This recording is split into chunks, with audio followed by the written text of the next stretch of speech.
Hello students, welcome to your English class. Today it is 10th September and we'll be doing English Fairy lesson number 2, The Great Indian Bustard. In this video we'll be only reading the chapter and you will be also numbering the words that are there indicated. In the explanation I'll be explaining the meaning of all the words. So I'll start reading. The Great Indian Bustard. Warm up. Have you ever heard of World Wildlife Day? When it is celebrated? What is its logo? Find out more about it and the treaty that was adopted on that day. Reading. Anup was particularly interested in the Great Indian Bustard, GIB. With the help of his teacher, he had written to Miss Paul, a wildlife researcher, and set up an interview. Read an extract from the interview.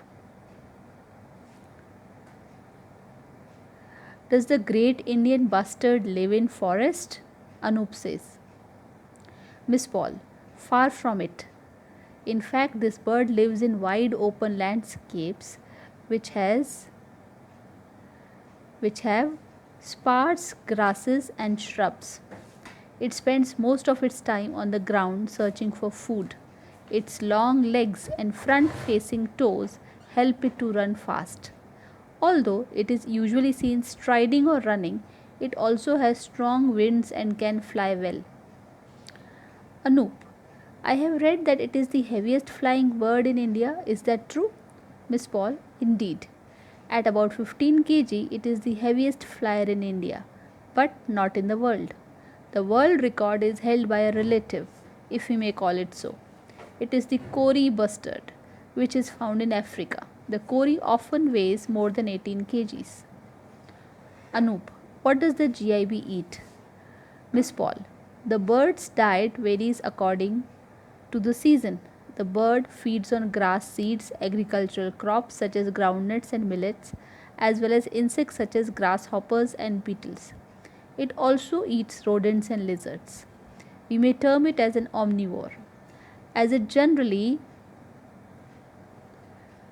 lives in regions, it has evolved, arid regions, it has evolved to manage very little water. I'll turn the page now. As it lives in arid regions you'll have to mark it number 5. It has evolved to manage very little water with very little water. It usually breeds in the monsoon season, which is when food is most easily available. Anup, I read that it lays eggs on the ground. Does it not build a nest? Miss Paul, no. The female scraps the soil in a secluded place to lay her egg. Generally, she lays only one egg. You can turn your page. This we'll read it later. She incubates the eggs for 25 days before the chick is hatched. The exposed egg is always in danger from predators. The mother has to be alert to keep the egg and the new chick safe. The male does not play any role in making the nest, incubation or raising of the chick. It is the mother bird who does this alone. Anup. This bird is quite different from the other birds that we see or read about. Where can we see it? Miss Paul. Alas, it is not easy to spot one. There are only 150 birds left in India. Most of them are in Rajasthan and Gujarat. There are a few birds still in Maharashtra, Andhra Pradesh, Karnataka and Madhya Pradesh. But they have completely disappeared from Punjab, Haryana, Uttar Pradesh, Orissa and Tamil Nadu. Anup. Indeed. I read that it is in great danger, something about being critically endangered. Miss Paul. Yes, we need to protect it so that it does not become extinct. When we say that a species is extinct, it means there is not a single living member left of that species. Anup, I remember reading that a bird called the dodo is extinct. Can it happen to GIB? Miss Paul, it could happen. Then students like you will only be able to see the pictures of the bird and never in reality. I'll read this box also. Did you know? The GIB is a magnificent bird.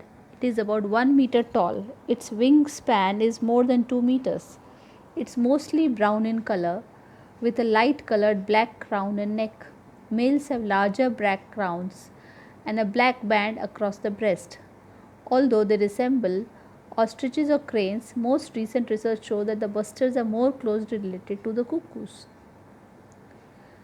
The call of the male bustard can be heard up to a distance of half a kilometer. The male uses this to attract the female in the breeding season. He also shows off his white feathers by putting up a display with his head and tail raised. Now you can turn the page. Anup. So it is the topic was about why it can be extinct. Anup. Why so? Miss Paul. Well, there are several reasons. The GIB found in some parts of Pakistan is hunted there. Poaching is still practiced in India. Also, there is a sharp decline in the natural habitat of this bird. A major cause of is the expansion of agricultural fields and the increase in mechanized farming in the areas where the GIB lives. This also means that human settlements get closer. Then there are some other reasons that may surprise you. Dogs are a major threat to the GIB. As I have mentioned earlier, the GIB lays its eggs on the ground and dogs often eat the eggs.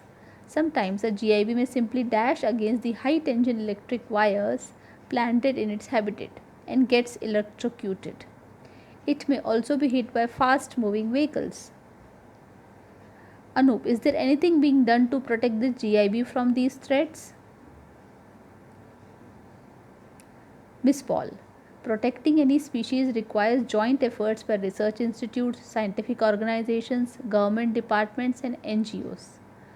Research helps to understand the issues, scientists help to look at possible ways to address the issues, and while the government can help by setting aside funds and making suitable laws as well as ensuring their implementation, NGOs can create awareness and support conservation efforts. Anup, can students like me help in any way? Miss Paul, you have already started by trying to know more about this bird. As you know, the GIB is a fascinating bird and it is in great danger. You must share this information with your friends. You could also work to spread the message of conservation of the species and their habitats. The future and safety of wildlife and the environment lies in the hands of young people like you. Anup, indeed I shall. Thank you for the interview. We'll read this box also.